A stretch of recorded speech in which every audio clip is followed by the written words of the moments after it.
Hasta ahora hemos hablado de cómo interpretar el RR en una muestra. Sin embargo, es más frecuente que nos interese saber cómo se va a comportar el RR en la población y para ello vamos a emplear intervalos de confianza. Si, por ejemplo, nos informan de que el riesgo relativo entre tabaco y cáncer es 2, nosotros interpretaremos que la gente que fuma tiene el doble de riesgo de cáncer que la gente que no fuma. Sin embargo, el intervalo de confianza oscila entre 1,2 y 5. Esto quiere decir que siempre va a ser mayor de 1. Y en todo caso será factor de riesgo, por lo que se dice que ese intervalo y ese riesgo relativo son significativos.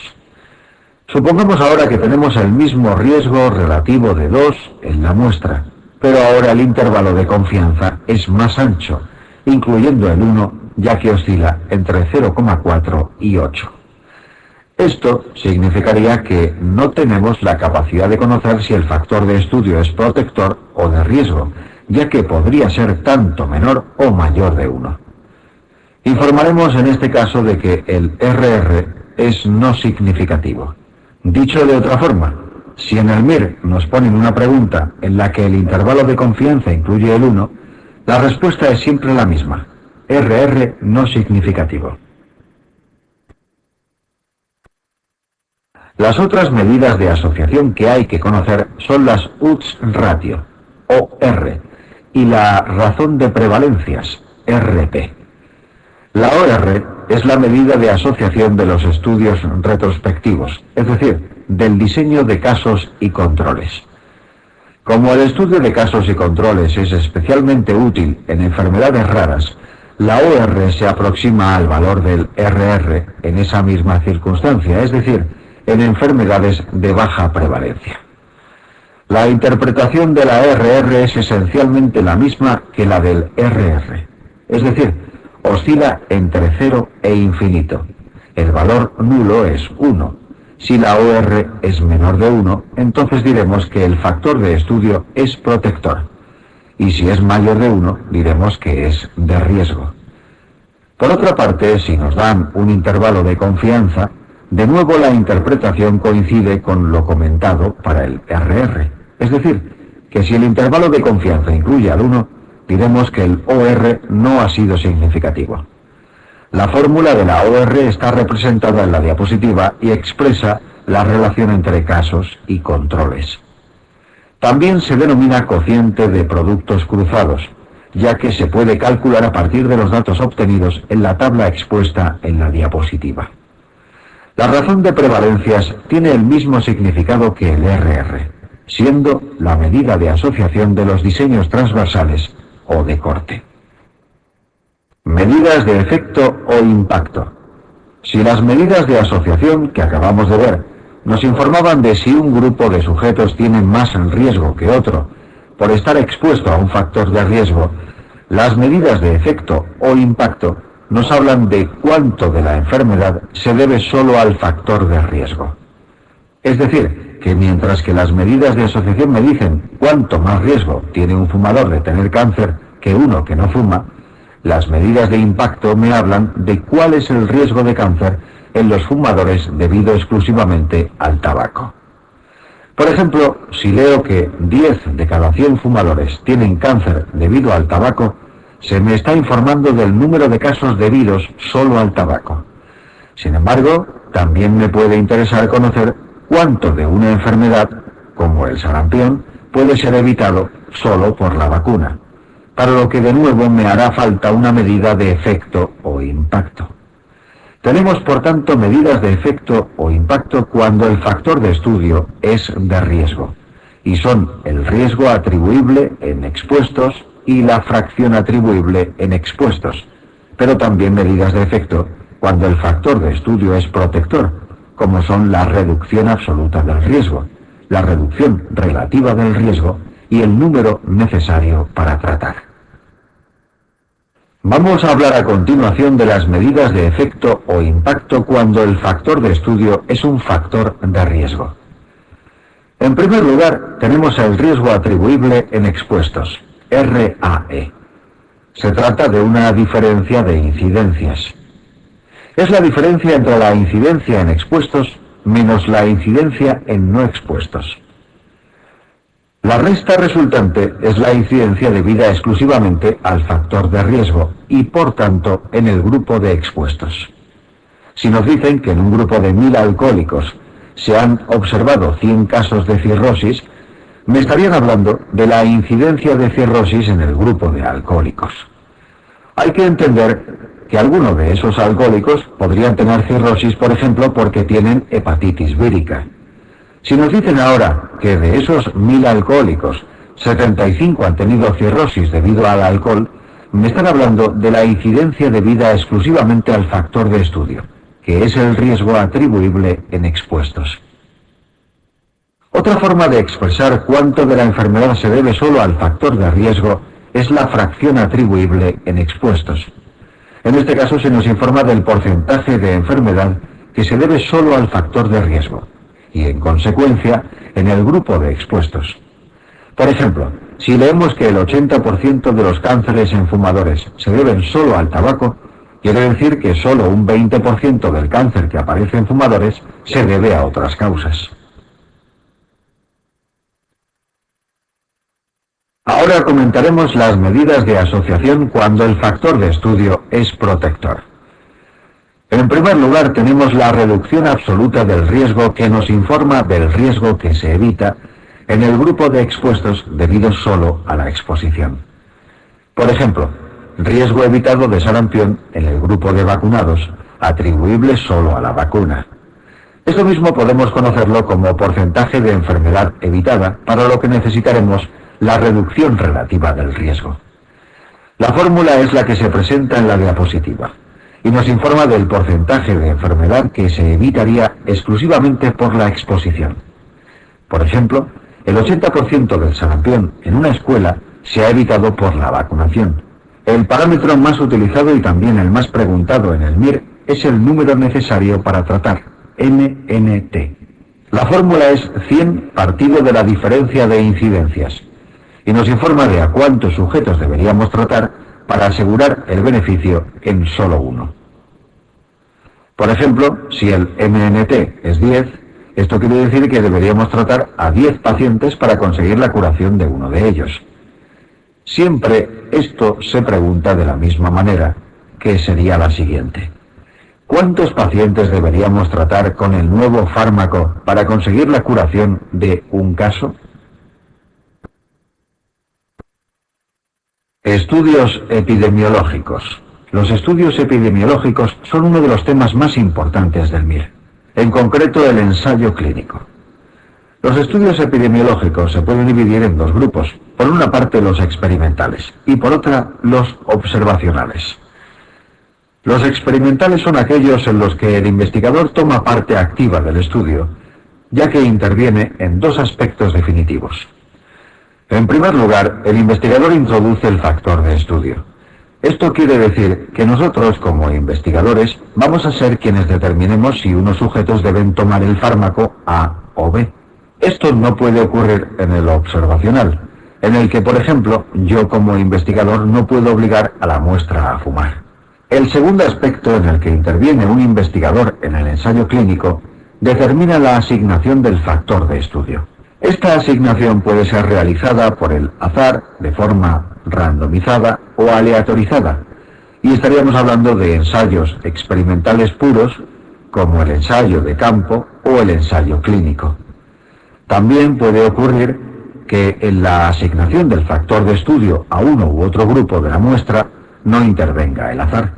En este caso estaríamos hablando de estudios cuasi experimentales, como el estudio de intervención comunitaria. El ensayo de campo y el estudio de intervención comunitaria tienen en común que se hacen en grupo muy numeroso de sujetos sanos, por lo que evalúan una medida preventiva. La diferencia entre ambos es que en el diseño de campo la asignación del factor de estudio se realiza de manera individualizada, lo que permite randomizar, mientras que en el de intervención comunitaria la asignación se aplica al colectivo del grupo, no pudiéndose, por tanto, randomizar. Un ejemplo de estudio de intervención comunitaria es el que realizaríamos si estudiamos la influencia de la fluoración del agua en una comunidad A frente a otra que no la toma. Un ejemplo de ensayo de campo es el que aplicamos cuando a 10.000 niños se les administra a cada uno una vacuna y a otros 10.000 no. Ensayo clínico. El ensayo clínico es el estudio experimental puro por excelencia, y se trata de un estudio randomizado y controlado, es decir, que un grupo de estudio se compara con otro grupo control que no recibe la intervención de estudio, y la asignación a tomar o no el factor de estudio ha sido determinada por el azar. Todo ensayo clínico tiene 4 fases o etapas bien diferenciadas. En la fase 1 se determina la dosis tóxica del fármaco. Suele realizarse en sujetos sanos y el tamaño de la muestra es muy reducido. En la fase 2 se determina la dosis terapéutica o dosis respuesta. Se hace en sujetos enfermos y el tamaño de la muestra, aunque pequeño, es mayor que en la fase 1. La fase 3 es el paradigma de ensayo clínico, porque es la fase en la que vamos a comprobar si el nuevo tratamiento que estoy investigando es mejor que otro que ya existe en el mercado. En esta fase el tamaño de la muestra todavía no es muy grande, por lo que solo nos va a permitir detectar efectos adversos frecuentes. La última fase de un ensayo clínico es la fase 4, que se realiza post-comercialización en grupos de sujetos muy numerosos. Es la fase en la que se determina la farmacovigilancia, es decir, el seguimiento a largo plazo de los sujetos que toman el fármaco para saber si aparecen efectos adversos a largo plazo o infrecuentes. Si tras la ingesta de un fármaco se observa un efecto adverso que se sospecha pueda estar en relación con dicho tratamiento, esto debe notificarse cuanto antes a las autoridades sanitarias. La forma de hacerlo es mediante el formulario conocido como tarjeta amarilla. Ensayos clínicos. Diseños. Los ensayos clínicos pueden dividirse en función del tipo de diseño, tal y como se expone en la diapositiva. El aspecto que más se pregunta del ensayo clínico es conocer las diferencias entre el ensayo clínico cruzado y en paralelo. El ensayo clínico paralelo es un ensayo en el que cada grupo de tratamiento toma un solo fármaco. Por tanto, la comparación de la eficacia se realiza entre ambos grupos. Sería, por tanto, una comparación intergrupal. Este tipo de estudio es especialmente útil en enfermedades agudas. La limitación, por otra parte, que ofrece es que nunca sabremos a ciencia cierta si la diferente eficacia de los dos grupos se debe a los fármacos asignados o bien a los grupos en sí. Por ejemplo, si tenemos un grupo de 100 pacientes con SIDA, a 50 se les da A y a 50 B, y comprobamos que B es mejor que A, es posible que una explicación de esta diferencia sea debida a que en el grupo B los sujetos tenían 400 CD4, mientras que en el A solo 50. Para reducir esta variabilidad intergrupo debida a la muestra, deberemos realizar ensayos clínicos cruzados. En este caso, como puede apreciarse en la diapositiva, cada grupo de sujetos toma los dos tratamientos con un periodo de lavado intermedio.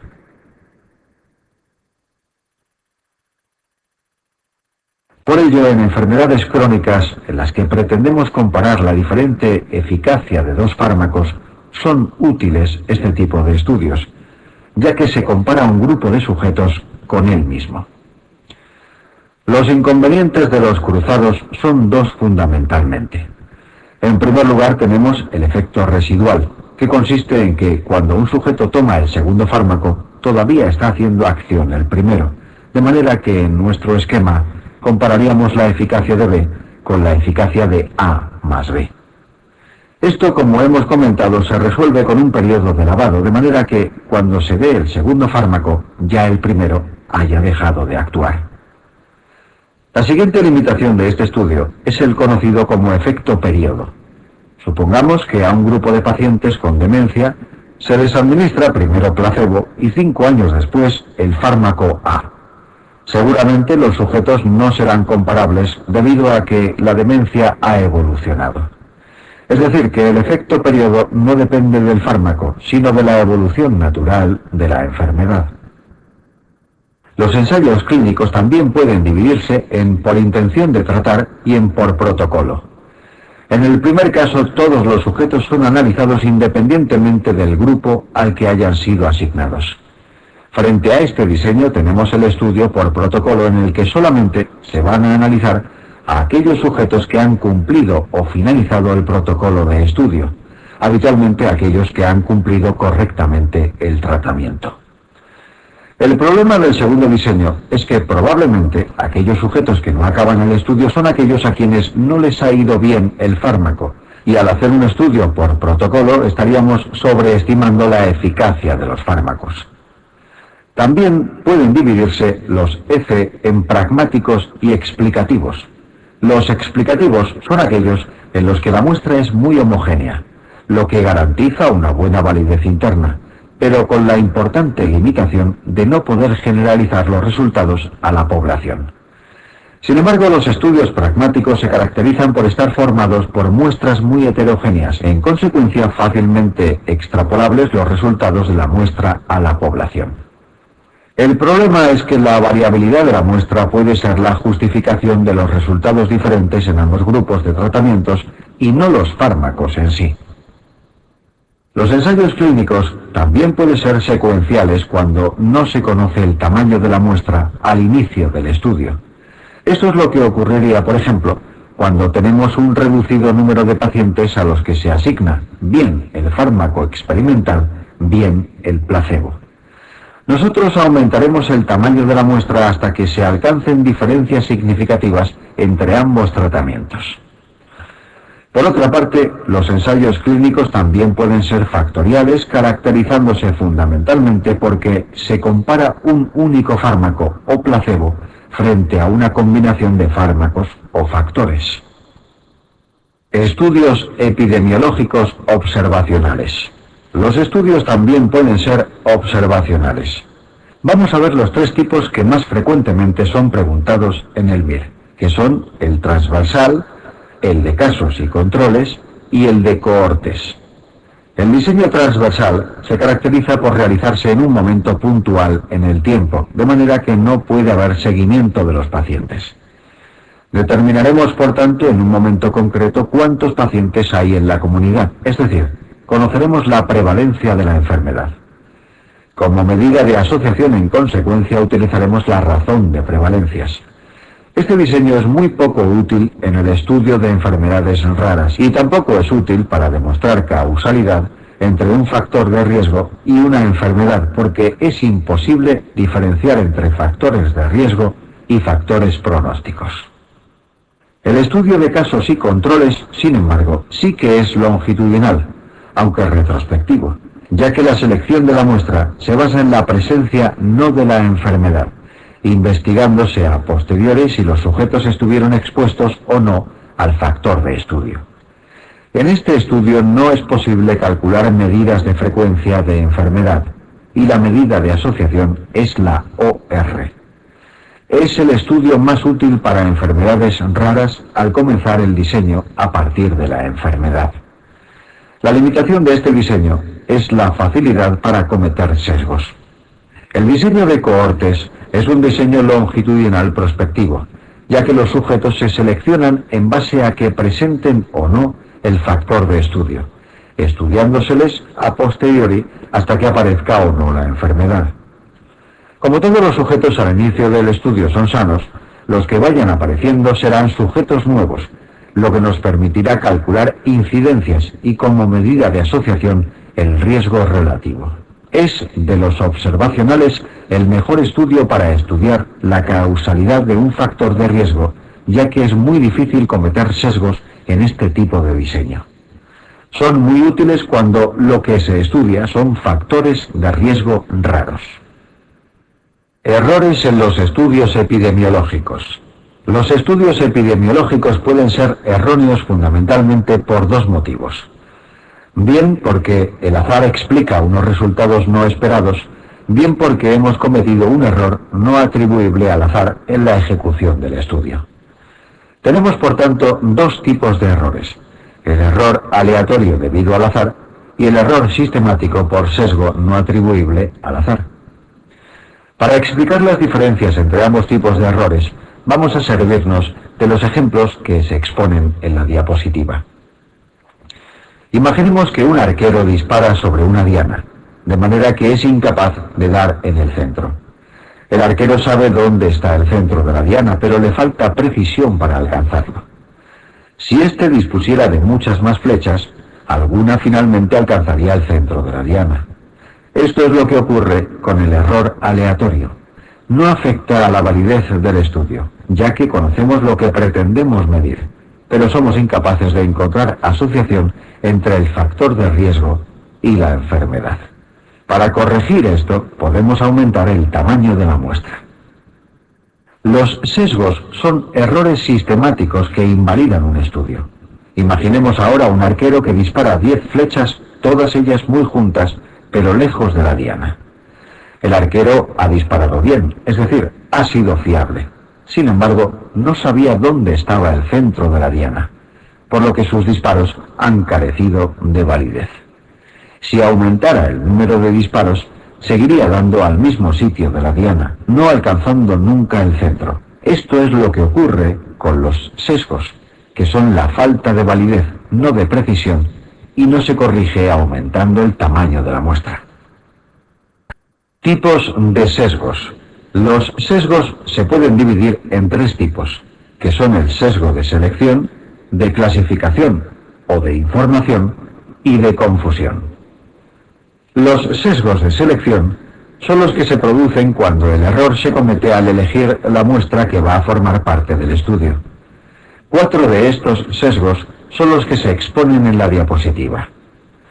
El sesgo del voluntario es el que se produce cuando al seleccionar la muestra elegimos sujetos que tienen especial interés en formar parte del estudio. Supongamos que vamos a hacer un ensayo clínico con un antirretroviral en pacientes VIH. Puede que los pacientes que quieran participar en él tengan una viremia muy elevada, lo que podría influir en la respuesta al nuevo tratamiento. El sesgo del obrero sano es el que se produce por elegir la muestra del lugar habitual de trabajo, pero no hay enfermos. Por ejemplo, en empleados expuestos al asbesto, puede que no encontremos ningún mesotelioma en el puesto de trabajo, porque los sujetos con cáncer no están en una fábrica, sino en el hospital. Los sesgos de Bergson y la falacia de Neyman son exclusivos del estudio de casos y controles, y en ambos casos la OR tiende a 1. Vamos a verlos en la siguiente diapositiva. El sesgo de Bergson se produce cuando elegimos como controles una muestra hospitalaria. Esto es debido a que los sujetos hospitalizados muy frecuentemente están expuestos a los factores de riesgo habituales, de manera que no hay diferencias en el grupo de casos y controles en cuanto a la exposición al factor de riesgo. Por ejemplo, si elegimos los casos de cáncer de pulmón de la planta de neumología y los controles, es decir, sujetos sin cáncer, de una planta de cardiología, los dos grupos tendrán muy prevalente el factor de riesgo tabaquismo. Es decir, que el número de casos expuestos será elevado y el número de controles expuestos también será elevado, por lo que la OR tenderá a 1. La falacia de Neyman se debe a que el grupo de casos es muy reducido debido a que la mayoría han fallecido. Es decir, que para que exista una falacia de Neyman debemos obligatoriamente estudiar una enfermedad de rápida mortalidad, de manera que cuando seleccionamos la muestra ya no hay casos.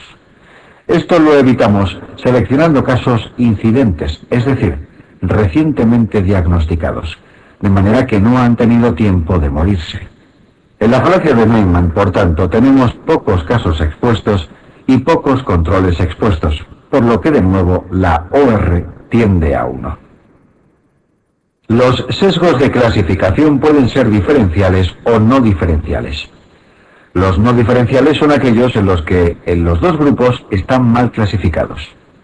Por ejemplo, entre tabaco y cáncer de pulmón, en los dos grupos de sujetos hay sujetos que fuman y que no fuman, en vez de solo haber fumadores en un grupo y no fumadores en el otro. En este caso se minimiza la asociación entre tabaco y cáncer, ya que los dos grupos de sujetos son muy similares en cuanto a la prevalencia del factor de riesgo. El sesgo de clasificación diferencial se caracteriza porque solo uno de los grupos tiene sujetos mal clasificados, mientras que el otro está correctamente formado. En el ejemplo anterior, un grupo estaría formado por no fumadores, mientras que el otro lo formarían fumadores, pero también algún no fumador. Dos sesgos de clasificación diferencial son el de memoria y el de atención. El de memoria se caracteriza porque los controles no recuerdan el antecedente a la exposición al factor de riesgo, mientras que los casos sí. Imaginemos que estamos estudiando la asociación entre la ingesta materna de un fármaco durante el embarazo y el desarrollo de embriopatía. Las madres con hijos enfermos recordarán perfectamente la exposición, mientras que las madres de los hijos sanos no recordarán la ingesta del fármaco, por lo que clasificaremos a las madres expuestas como madres no expuestas. El sesgo de atención es debido a que el grupo de sujetos expuestos se sienten observados y modifican su conducta porque podría ser recriminada. Por ejemplo, si estudiamos la asociación entre alcohol y cáncer de esófago, algunos bebedores podrían decirnos que no están expuestos, por ejemplo, porque no quieren que nadie se entere de que realmente son alcohólicos. Es decir, clasificaríamos no expuestos cuando realmente sí lo están. Un factor de confusión es un factor que se asocia con la exposición, de manera que aumenta el riesgo de enfermar. Debe cumplir obligatoriamente 3 requisitos que son los expuestos en la diapositiva, y se entenderá mejor con un ejemplo. Pensemos que la enfermedad es cáncer de esófago, el factor de riesgo, alcohol, y el hipotético factor de confusión es el tabaco. Para que el tabaco sea un factor de confusión, debe cumplirse, en primer lugar, que el tabaco sea también factor de riesgo para la enfermedad. En segundo lugar, tabaco y alcohol también deben estar asociados, es decir, que el tabaquismo sea más frecuente entre los alcohólicos que en los no alcohólicos. Por último, que el tabaco no sea un paso intermedio entre el alcohol y el cáncer, sino que produzca cáncer de forma independiente a cómo lo hace el alcohol. Si se cumplen los 3 criterios anteriores, entonces es posible que estemos ante un factor de confusión que deberemos tratar de evitar utilizando las técnicas que vamos a exponer en la siguiente diapositiva.